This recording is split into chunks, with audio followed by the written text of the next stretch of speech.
双语音标领航，注音阅读启蒙，叶兴阳有声读物。Grandfather's Chair by Nathaniel Hawthorne. The Whole History of Grandfather's Chair. Or True Stories from New England History, 1620-1808. By Nathaniel Hawthorne. Contents. Author's Preface. Part 1. I, Grandfather, and the Children, and the Chair. 2. The Puritans and the Lady Arbella. 3. A Rainy Day. 4. Troublous Times. V. The Government of New England. 6. The Pine Tree Shillings. 7. The Quakers and the Indians. 8. The Indian Bible. 9. England and New England. X. The Sunken Treasure. 11. What the Chair had known. Appendix. Extracts from the Life of John Eliot. Part 2. I, the Chair in the Firelight. 2. The Salem Witches. 3. The Old-Fashioned School. 4. Cotton Mather. V. The Rejected Blessing. 6. Pomps and Vanities. 7. The Provincial Muster. 8. The Old French War and the Acadian Exiles. 9. The End of the War. X. Thomas Hutchinson. Appendix. Account of the Deportation of the Acadians. Part 3. I, A New Year's Day. 2. The Stamp Act. 3. The Hutchinson Mob. 4. The British Troops in Boston. V. The Boston Massacre. 6. A Collection of Portraits. 7. The Tea Party and Lexington. 8. The Siege of Boston. 9. The Tories' Farewell. X. The War for Independence. 11. Grandfather's Dream. Appendix. A Letter from Governor Hutchinson. Author's Preface. In writing this ponderous tome, the author's desire has been to describe the eminent characters and remarkable events of our annals in such a form and style that the young may make acquaintance with them of their own accord. For this purpose, while ostensibly relating the adventures of a chair, he has endeavored to keep a distinct and unbroken thread of authentic history. The chair is made to pass from one to another of those personages of whom he thought it most desirable for the young reader to have vivid and familiar ideas, and whose lives and actions would best enable him to give picturesque sketches of the times. On its sturdy oaken legs it trudges diligently from one scene to another, and seems always to thrust itself in the way, with most benign complacency, whenever an historical personage happens to be looking round for a seat. There is certainly no method by which the shadowy outlines of departed men and women can be made to assume the hues of life more effectually than by connecting their images with the substantial and homely reality of a fireside chair. It causes us to feel at once that these characters of history had a private and familiar existence, and were not wholly contained within that cold array of outward action which we are compelled to receive as the adequate representation of their lives. If this impression can be given, much is accomplished. Setting aside Grandfather and his auditors, and accepting the adventures of the chair, which form the machinery of the work, nothing in the ensuing pages can be termed fictitious. The author, it is true, has sometimes assumed the license of filling up the outline of history with details for which he has none but imaginative authority, but which, he hopes, do not violate nor give a false coloring to the truth. He believes that, in this respect, his narrative will not be found to convey ideas and impressions of which the reader may hereafter find it necessary to purge his mind. The author's great doubt is, whether he has succeeded in writing a book which will be readable by the class for whom he intends it, to make a lively and entertaining narrative for children, with such unmalleable material as is presented by the somber, stern, and rigid characteristics of the Puritans and their descendants, is quite as difficult an attempt as to manufacture delicate playthings out of the granite, rocks on which New England is founded. Grandfather's Chair. Part I. 1620-1692. Chapter 1. Grandfather and the Children and the Chair. Grandfather had been sitting in his old armchair all that pleasant afternoon, while the children were pursuing their various sports far off or near at hand. Sometimes you would have said, Grandfather is asleep, hut still. Even when his eyes were closed, his thoughts were with the young people, playing among the flowers and shrubbery of the garden. He heard the voice of Lawrence, who had taken possession of a heap of decayed branches which the gardener had lopped from the fruit trees, and was building a little hut for his cousin Clara and himself. He heard Clara's gladsome voice, too, as she weeded and watered the flower bed which had been given her for her own. He could have counted every footstep that Charlie took as he trundled his wheelbarrow along the gravel walk. And though Grandfather was old and gray-haired, yet his heart leaped with joy whenever little Alice came fluttering, like a butterfly, into the room. Sire had made each of the children her playmate in turn, and now made Grandfather her playmate too, and thought him the merriest of them all. At last the children grew weary of their sports, because a summer afternoon is like a long lifetime to the young. So they came into the room together. Auntie clustered round Grandfather's great chair. Little Alice, who was hardly 5 years old, took the privilege of the youngest, and climbed his knee. It was a pleasant thing to behold that fair and golden-haired child in the lap of the old man, and to think that, different as they were, the hearts of both could be gladdened with the same joys. "Grandfather," said little Alice, laying her head back upon his arm, "I am very tired now. You must tell me a story to make me go to sleep." "That is not what storytellers like," answered Grandfather, smiling. "They are better satisfied when they can keep their auditors awake." "But here are Lawrence, and Charlie, and I," cried Cousin Clara, who was twice as old as little Alice. "We will all three keep wide awake. And pray, Grandfather, tell us a story about this strange-looking old chair." Now, the chair in which Grandfather sat was made of oak, which had grown dark with age, but had been rubbed and polished till it shone as bright as mahogany. It was very large and heavy, and had a back that rose high above Grandfather's white head. This back was curiously carved in open work, so as to represent flowers, and foliage, and other devices, which the children had often gazed at, but could never understand what they meant. On the very tip-top of the chair, over the head of Grandfather himself, was a likeness of a lion's head, which had such a savage grin that you would almost expect to hear it growl and snarl. The children had seen Grandfather sitting in this chair ever since they could remember anything. Perhaps the younger of them supposed that he and the chair had come into the world together, and that both had always been as old as they were now. At this time, however, it happened to be the fashion for ladies to adorn their drawing rooms with the oldest and oddest chairs that could be found. It seemed to Cousin Clara that, if these ladies could have seen Grandfather's old chair, they would have thought it worth all the rest together. She wondered if it were not even older than Grandfather himself, and longed to know all about its history. "Do, Grandfather, talk to us about this chair," she repeated. "Well, child," said Grandfather, patting Clara's cheek, "I can tell you a great many stories of my chair. Perhaps your cousin Lawrence would like to hear them too. They would teach him something about the history and distinguished people of his country, which he has never read in any of his schoolbooks." Cousin Lawrence was a boy of 12, a bright scholar, in whom an early thoughtfulness and sensibility began to show themselves. His young fancy kindled at the idea of knowing all the adventures of this venerable chair.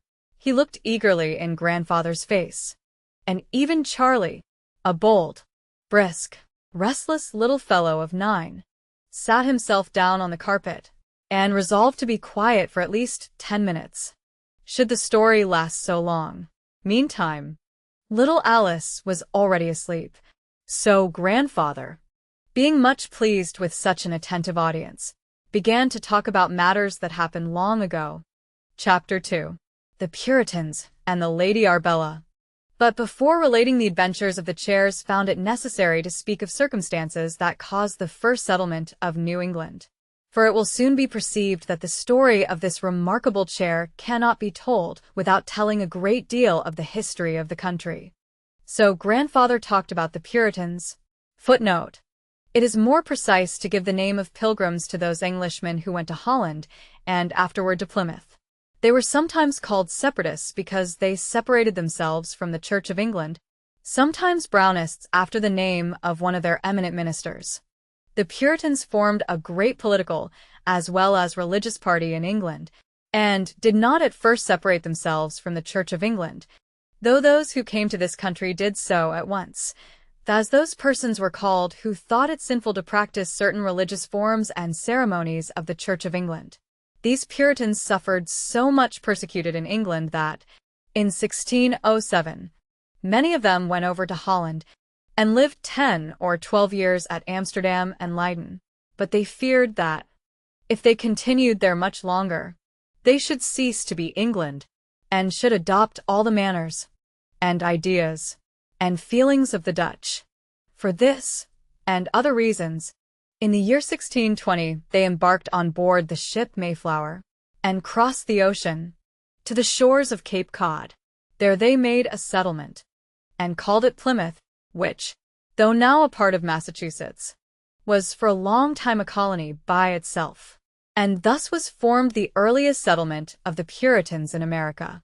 Meantime, those of the Puritans who remained in England continued to suffer grievous persecution on account of their religious opinions.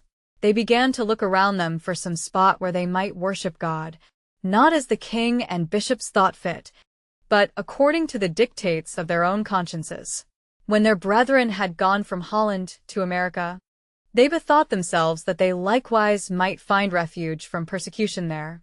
Several gentlemen among them purchased a tract of country on the coast of Massachusetts Bay, and obtained a charter from King Charles, which authorized them to make laws for the settlers. In the year 1628, they sent over a few people, with John Endicott at their bead, to commence a plantation at Salem. Footnote: the Puritans had a liking for biblical names for their children, and they sometimes gave names out of the Bible to places. Salem means peace. The Indian name was Naumkeag. Peter Palfrey, Roger Conant, and one or two more had built houses there in 1626, and may be considered as the first settlers of that ancient town.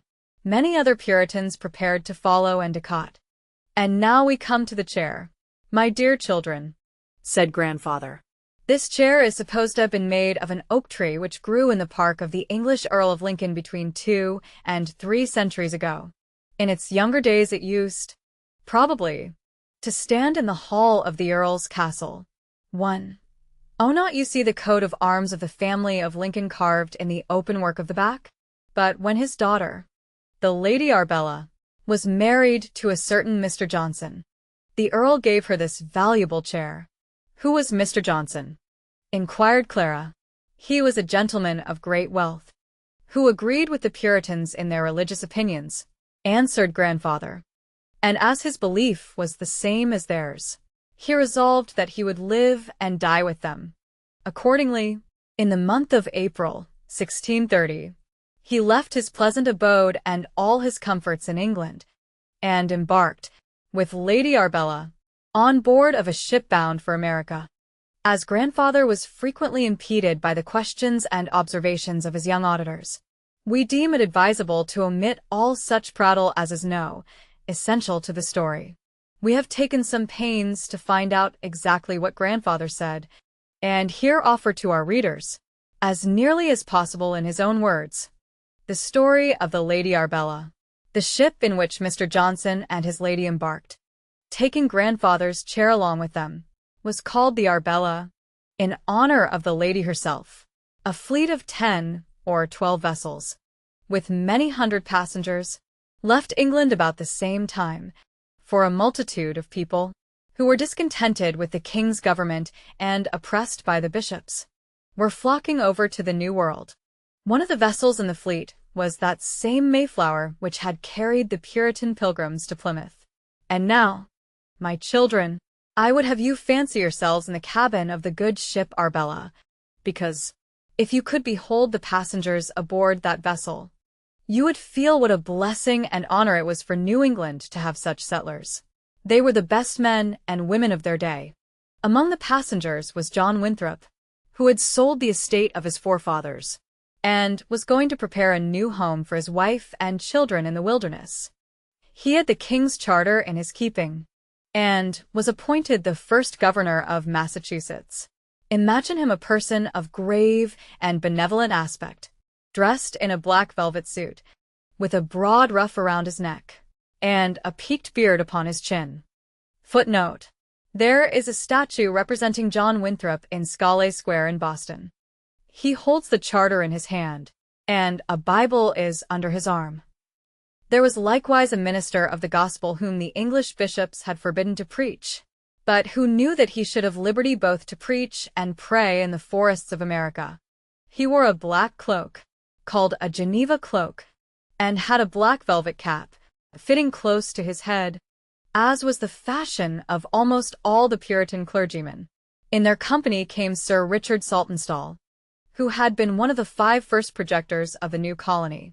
He soon returned to his native country, but his descendants still remain in New England, and the good old family name is as much respected in our days as it was in those of Sir Richard. Not only these, but several other men of wealth and pious ministers were in the cabin of the Arbella. One had banished himself forever from the old hall where his ancestors had lived for hundreds of years. Another had left his quiet parsonage in a country town of England. Others had come from the universities of Oxford or Cambridge, where they had gained great fame for their learning. And here they all were, tossing upon the uncertain and dangerous sea, and bound for a home that was more dangerous than even the sea itself. In the cabin, likewise, sat the Lady Arbella in her chair, with a gentle and sweet expression on her face, but looking too pale and feeble to endure the hardships of the wilderness. Every morning and evening the Lady Arbella gave up her great chair to one of the ministers, who took his place in it and read passages from the Bible to his companions. And thus, with prayers and pious conversation, and frequent singing of hymns, which the breezes caught from their lips and scattered far over the desolate waves, they prosecuted their voyage, and sailed into the harbor of Salem in the month of June. At that period there were but 6 or 8 dwellings in the town, and these were miserable hovels, with roofs of straw and wooden chimneys. The passengers in the fleet either built huts with bark and branches of trees, or erected tents of cloth till they could provide themselves with better shelter. Many of them went to form a settlement at Charlestown. It was thought fit that the Lady Arbella should tarry in Salem for a time. She was probably received as a guest into the family of John Endicott. He was the chief person in the plantation, and had the only comfortable house which the newcomers had beheld since they left England.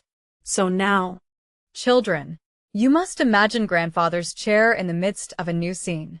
Suppose it a hot summer's day, and the lattice windows of a chamber in Mr. Endicott's house thrown wide open.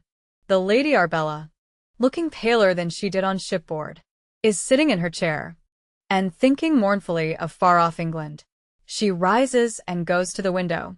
There, amid patches of garden ground and cornfield, she sees the few wretched hovels of the settlers, with the still ruder wigwams and cloth tents of the passengers who had arrived in the same fleet with herself.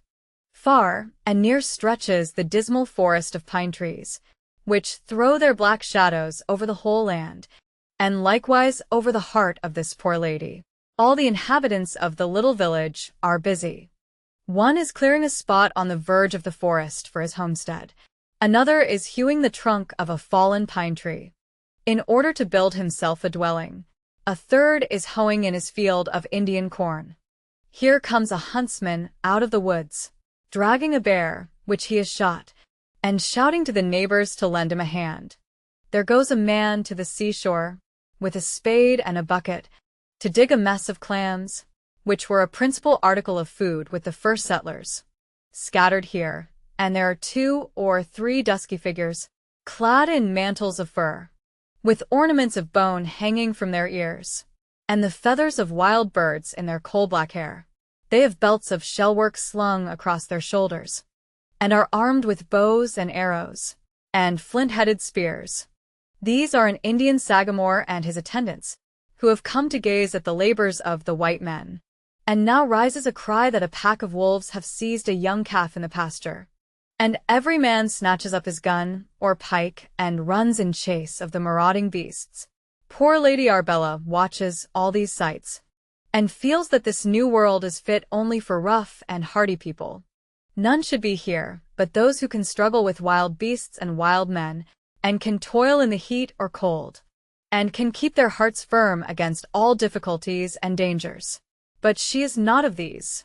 Her gentle and timid spirit sinks within her, and, turning away from the window, she sits down in the great chair and wonders whereabouts in the wilderness her friends will dig her grave. Mr. Johnson had gone, with Governor Winthrop and most of the other passengers, to Boston, where he intended to build a house for Lady Arbella and himself.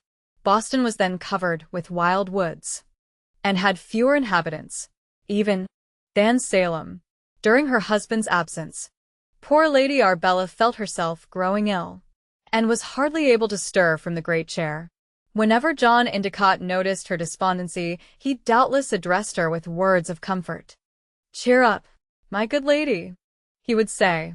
"In a little time you will love this rude life of the wilderness as I do." But Endicott's heart was as bold and resolute as iron, and he could not understand why a woman's heart should not be of iron too. Still, however, he spoke kindly to the lady, and then hastened forth to till his cornfield and set out fruit trees, or to bargain with the Indians for furs, or perchance to oversee the building of a fort. Also, being a magistrate, he had often to punish some idler or evildoer, by ordering him to be set in the stocks or scourged at the whipping post.